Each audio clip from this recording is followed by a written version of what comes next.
Tomorrow marks the 75th anniversary of the pivotal Battle of Dieppe, which took place during the Second World War. More than 900 Canadians were killed in one day. I think when he was dying, was he thinking of my mother, my sister, and me?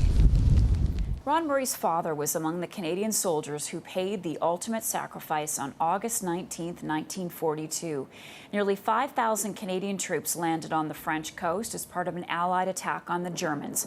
Members of the King's Own Calgary Regiment will be among the many veterans honored in France this weekend.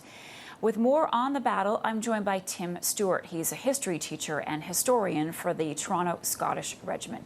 Good morning. Welcome to our program. Good morning. Thank you. So, Veterans Affairs Canada remembers this as the bloodiest single day for our military during the Second World War.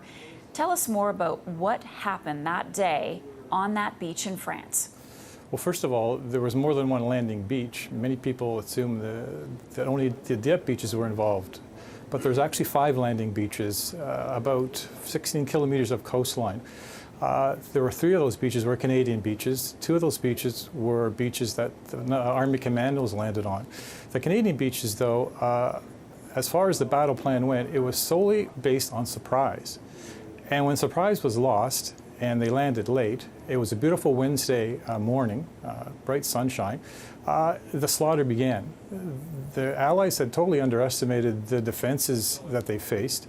Their intelligence reports, for the most part, were based on photographs and or postcards that people had either taken or acquired in Dieppe prior to the war. So it was very lacking with intelligence on the defenses. And of course, the Germans had ranged their guns and sighted their guns to all along the front of those 3 landing beaches. So as the Canadians came ashore, it was a killing ground. There was nowhere for them to go. They were essentially hunkered down on the beach, and that's where many of them spent their morning, trying to stay alive. And were all of the bodies recovered? No, sadly no. Many bodies were actually, many soldiers were killed on the landing craft as they were coming into shore. Many fell overboard.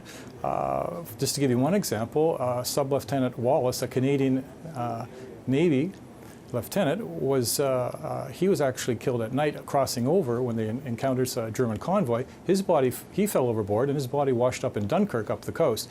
So many bodies were not recovered at all. And many washed up the coast in little villages and towns in the days and weeks that followed Dieppe. Was that battle a turning point in the war? How did it change things for Canadians overseas and at home?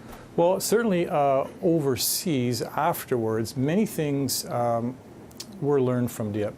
There's a great book that was done some years ago by Brigadier Dennis Whitaker and his wife Sheila Whitaker about Dieppe tragedy to triumph and what lessons were learned. A lot of things were done wrong at Dieppe.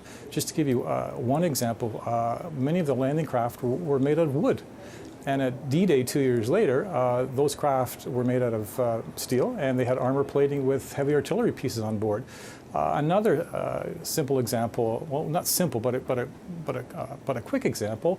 Engineers landed at Dieppe, but they couldn't get to the obstacles that they needed to get to blow up because they had no protection. They were cut down to great losses. So on the D-Day beaches 2 years later, they developed a vehicle to get these engineers to where they needed to go.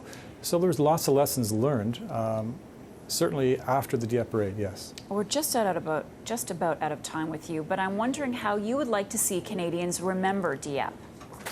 Well, I'm a bit surprised there hasn't been more on TV about Dieppe, the 75th anniversary, like there was for Vimy.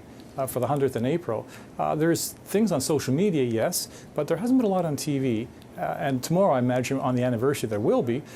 So I think more can be done. As a teacher myself, I know it's a difficult task, teaching students, 15-year-old students who really have no concept of what we're talking about.